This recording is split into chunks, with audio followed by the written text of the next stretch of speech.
പേര് സ്റ്റെഫി. ഞാൻ വരുന്നത് തിരുവനന്തപുരം ജില്ലയിലെ പൂവാർ എന്ന സ്ഥലത്ത് നിന്നാണ്. ഞാൻ ആദ്യമായി ഉടമ്പടി എടുക്കുന്നത് കഴിഞ്ഞ വർഷം ഓഗസ്റ്റ് 2-ാം തീയതിയാണ്.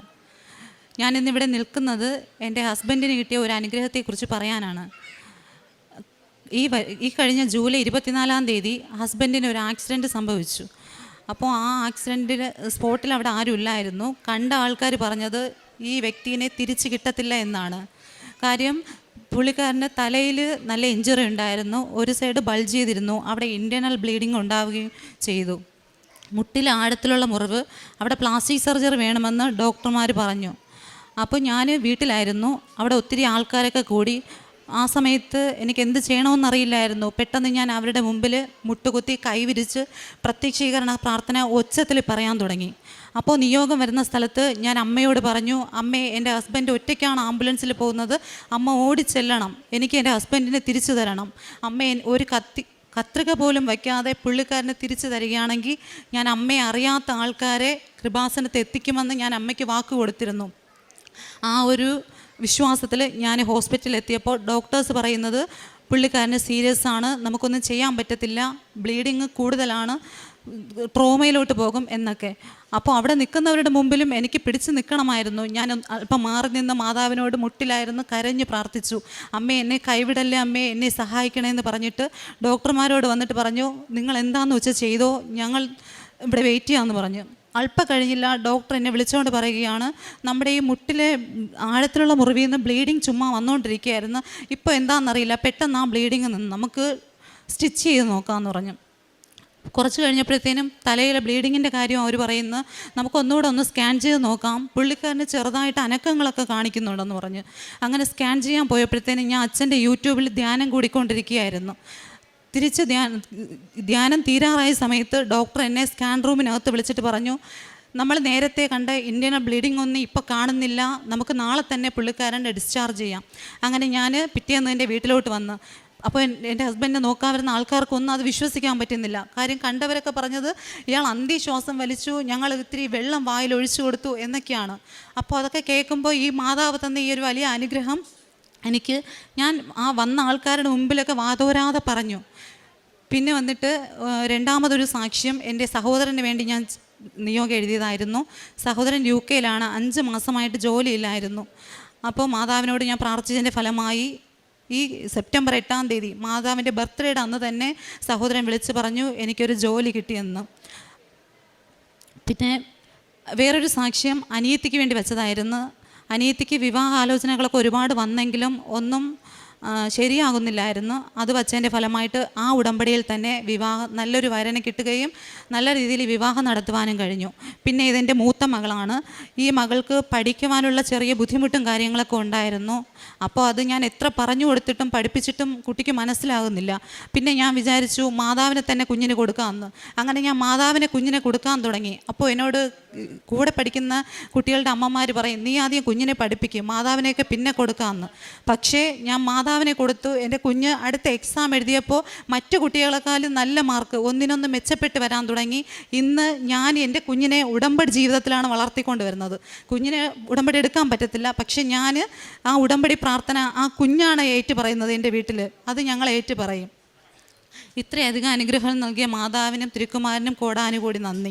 പ്രേക്ഷിത പ്രവൃത്തിയായിട്ട് ചെയ്യുന്നത് പത്രങ്ങൾ, എൻ്റെ വീടിൻ്റെ അവിടെ ഒത്തിരി പേര് കൃപാസനത്ത് വരുന്നുണ്ട്, അവരെല്ലാവരും പത്രങ്ങൾ കൊണ്ട് കൊടുക്കാറുണ്ട്. ഞാൻ വേറെ സ്ഥലങ്ങളിൽ ഈ കുഞ്ഞിനെയും കൊണ്ട് പോയി ഞങ്ങൾ 2 പേരായിട്ടാണ് പത്രങ്ങൾ കൊടുക്കാറ്. പിന്നെ വൃദ്ധസദനത്തിൽ പോയി അവിടെ സന്ദർശിക്കുകയും എന്തെങ്കിലും ഹെൽപ്പ് ചെയ്യണമെന്നുണ്ട്, പക്ഷെ അവർ സമ്മതിക്കാറില്ല. പിന്നെ അവർക്ക് ആവശ്യമുള്ള സാധനങ്ങൾ വാങ്ങിച്ചു കൊടുക്കുകയും അവിടെ തമ്മച്ചിമാരോടൊക്കെ ഇത്തിരി സംസാരിച്ചിട്ടൊക്കെ പോരും. പിന്നെ വഴിയരികിലുള്ള ചിലർക്ക് പൊതിച്ചോറ് കൊണ്ട് കൊടുക്കാറുണ്ട്. വ്യക്തിപരമായിട്ട് ഞാൻ വിശുദ്ധ കുർബാന നമ്മൾ വിശുദ്ധ കുർബാനയ്ക്ക് പോകാറുണ്ട്, പക്ഷേ അത്രയും ഞാൻ അത് അനുഭവിച്ചിട്ടില്ല. പക്ഷേ ഉടമ്പടി എടുത്തതിന് ശേഷം ഞാൻ ഒരു ദിവസം പോലും വിശുദ്ധ കുർബാന മുടക്കിയിട്ടില്ല. ഞാൻ എൻ്റെ വീടിൽ നിന്ന് 5-6 കിലോമീറ്റർ അകലെയായിരുന്നാൽ പോലും ഞാൻ ഈ വിശുദ്ധ കുർബാനയ്ക്ക് എത്ര റിസ്ക് എടുത്ത് ഞാൻ പോകും. കാര്യം ആ ഈശോയെ അനുഭവിക്കുവാൻ തുടങ്ങി. ഞാൻ ഓരോ കുർബാനയും എനിക്ക് പുതിയ അനുഭവങ്ങളായി തോന്നിത്തുടങ്ങി. പിന്നെ എൻ്റെ വീട്ടിലെ കുടുംബ പ്രാർത്ഥന ഞങ്ങൾ ഇതുവരെയും മുടക്കിയിട്ടില്ല. കൊറിന്തോസുകാർക്ക് എഴുതിയ 1-ാം ലേഖനം 10:31 തിരുവചനം ഇപ്രകാരം അരുളി ചെയ്യുന്നു, അതിനാൽ നിങ്ങൾ ഭക്ഷിക്കുകയോ പാനം ചെയ്യുകയോ മറ്റെന്തെങ്കിലും ചെയ്യുകയോ ചെയ്യുമ്പോൾ അവയെല്ലാം ദൈവമഹത്വത്തിനായി ചെയ്യുവിൻ.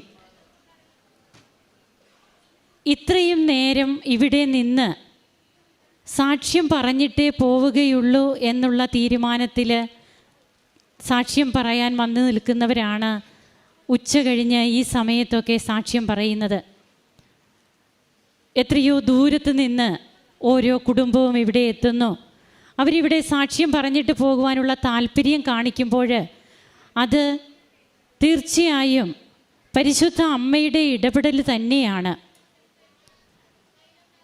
ആ ഒരു അനുഭവം, തൻ്റെ ഹസ്ബൻഡിനുണ്ടായ അനുഭവം, ആക്സിഡൻറ്റിൽ ആ ഹസ്ബൻഡിൻ്റെ അവസ്ഥ എന്തായിരുന്നു എന്ന് കണ്ടു നിൽക്കുന്നവരൊക്കെ പറഞ്ഞു എന്നാണ് നാം കേട്ടത്.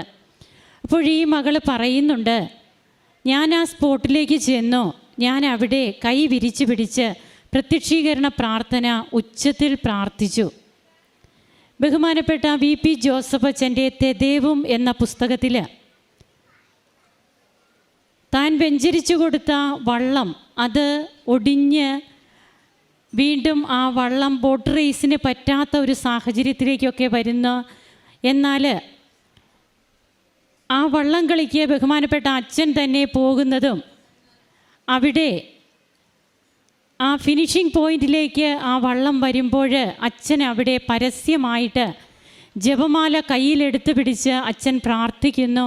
പിന്നീട് അതിൻ്റെ റിസൾട്ട് വന്നത് എങ്ങനെയാണ് എന്നുള്ളതെല്ലാം അച്ഛൻ്റെ പുസ്തകത്തിൽ വളരെ വിശദമായിട്ട് പറയുന്നുണ്ട്. അതായത് ഈശോയെ പരസ്യമായിട്ട് പ്രഘോഷിക്കുന്നു.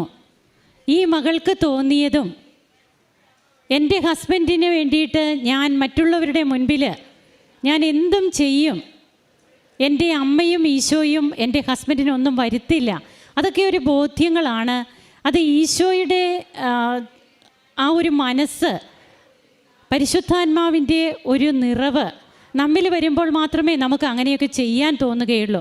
അല്ലെങ്കിൽ മറ്റുള്ളവരെന്ത് വിചാരിക്കും എന്നുള്ളതായിരിക്കും നമ്മുടെ ചിന്തയിൽ ആദ്യം വരിക. അപ്പോൾ ഈ മകൾ അങ്ങനെ ചെയ്തു. പിന്നീട് വന്ന റിസൾട്ടാണ് ഇപ്പോൾ കൂടെ നിൽക്കുന്ന ഹസ്ബൻഡ്. പിന്നീട് തൻ്റെ കുടുംബത്തിൽ കിട്ടിയ മറ്റ് കൃപകളെല്ലാം ഈ മകൾ ഇവിടെ പറയുകയുണ്ടായി. അങ്ങനെ നാം പേ ചെയ്യണം. വെറുതെ ഇരുന്നിട്ട് ഉടമ്പടി പ്രാർത്ഥിച്ചു, അങ്ങനെ എൻ്റെ കാര്യങ്ങളൊക്കെ നടക്കണം, ഞാൻ ഉടമ്പടി എടുത്തതല്ലേ, അപ്പോൾ ഇതൊക്കെ എനിക്ക് കിട്ടാനുള്ള എല്ലാ അർഹതയുമുണ്ട്, അങ്ങനെയൊക്കെ പറഞ്ഞ് നാം ഇരുന്നാൽ നാം അവിടെ ഇരിക്കത്തേ ഉള്ളൂ. അതായത് ഇവിടെ പേയ്മെൻറ്റ് ഒത്തിരി വേണം, നാമും കൊടുക്കാൻ തയ്യാറാകണം. ഈശോ തൻ്റെ അവിടുത്തെ രക്തം നമുക്ക് വേണ്ടി ചിന്തി കുരിശിൽ മരിച്ച് നമ്മെ വീണ്ടെടുത്തു. ഇന്ന് ഉടമ്പടി ജീവിതത്തിലൂടെ ഉടമ്പടി എടുത്തു കഴിയുമ്പോൾ